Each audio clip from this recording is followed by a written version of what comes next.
Hi guys, welcome to my channel. So మనం ఏదైనా series చూడాలి అనుకునేటప్పుడు ఇది చూడాలా వద్దా, చూస్తే టైం వేస్ట్ అవుతుందా అనేసి ఆలోచిస్తూ ఉంటాం కదా. సో అందుకే నేను మన బిఎల్ ఫ్యాన్స్ కోసం రివ్యూ వీడియోస్ కూడా చేద్దాం అనేసి అనుకున్నాను.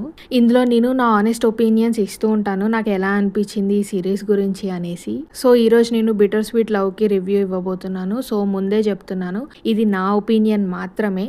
మీకు ఈ స్టోరీ నచ్చచ్చు, నచ్చకపోవచ్చు. సో మీకు చూశాక ఏంటి బాగాలేదంది కదా, బాగుందంది కదా అని అనొచ్చు. So it's totally my opinion. Story విషయానికి వస్తే మన మెయిన్ క్యారెక్టర్ ఫ్యాన్ అనే అబ్బాయి ఉంటాడు. అతను చాలా అమాయకుడు. ఎంత అమాయకుడు అంటే డిక్షనరీలో అమాయకుడు అని ఎతికితే అతని ఫేస్ కనిపిస్తుంది, అంత భయంకరంగా అమాయకుడు. అతను చాలా పూర్ ఫ్యామిలీ నుంచి వస్తాడు, కానీ కొన్ని విషయాల వల్ల అతను రిచ్ అండ్ పవర్ఫుల్ ఫ్యామిలీలో ఉన్న ఒక అమ్మాయిని పెళ్లి చేసుకుంటాడు.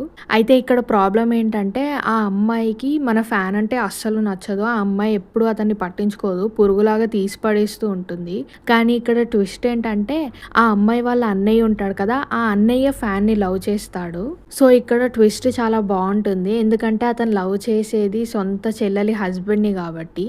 అండ్ వీళ్ళిద్దరి మధ్యలో ఏం జరుగుతుంది, వీళ్ళు చివరికి కలిసి ఉంటారా లేదా, వీళ్ళ ఫ్యామిలీకి తెలిస్తే ఏం జరుగుతుంది అన్న దానికోసం మీరు స్టోరీని చూడాలి. అండ్ నాకు పర్సనల్లీ స్టోరీ ఎలా అనిపించింది అంటే నాకు అంతగా నచ్చలేదు, ఎందుకంటే ముఖ్యంగా ఫ్యాన్ క్యారెక్టర్ గురించి. అతన్ని చాలా పిరికివాడిలాగా చూపిస్తారు ఈ స్టోరీలో. అంటే ఎప్పుడు చూసినా కానీ కిచెన్లో వంట వండుతూ సూపులు చేసుకుంటూ కనబడడంతోనే సూప్ కావాలా అని అడుగుతూ ఉంటాడు. అది ఒక టైంకి చాలా ఇరిటేటింగ్గా అనిపిస్తుంది, ఎందుకంటే మెయిన్ క్యారెక్టర్ కాబట్టి మరీ అంత ఇన్నోసెంట్గా ఉంటే అంత నచ్చలేదు నాకు.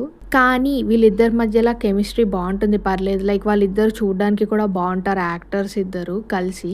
ఇక ఎండింగ్ విషయానికి వస్తే మాత్రం అది కొంచెం డిఫరెంట్గా అనిపిస్తుంది.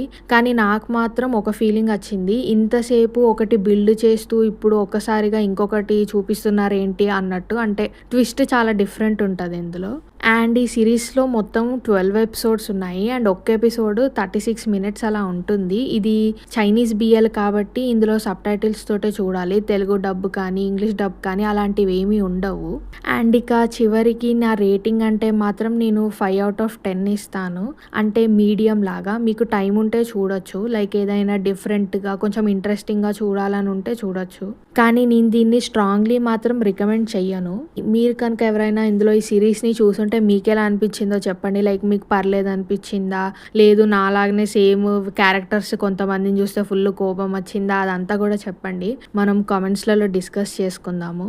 అలానే మీకు కనుక ఏదైనా బిఎల్ సిరీస్ చూడాలా వద్దా, నాకు టైం లేదు అనుకుంటే దాన్ని కమెంట్ చేసేయండి. నేను ఆల్రెడీ పెద్ద బిఎల్ ఫ్యాన్ కాబట్టి అది కంపల్సరీ చూసేసి ఉంటాను. సో దాని మీద నేను మీకు రివ్యూ ఇస్తాను. అండ్ తర్వాత మీరు డిసైడ్ అవ్వచ్చు చూడాలా వద్దా అనేసి. మీకు టైం లేకపోతే నేను మీ టైంని సేవ్ చేస్తాను. అండ్ ఇలాంటి రివ్యూస్ కోసము ఛానల్ని సబ్స్క్రైబ్ చేసుకోండి. అండ్ ఈ వీడియోకి ఒక లైక్ చేసేయండి. అండ్ నెక్స్ట్ రివ్యూలో మళ్ళీ కలుద్దాం. బాయ్.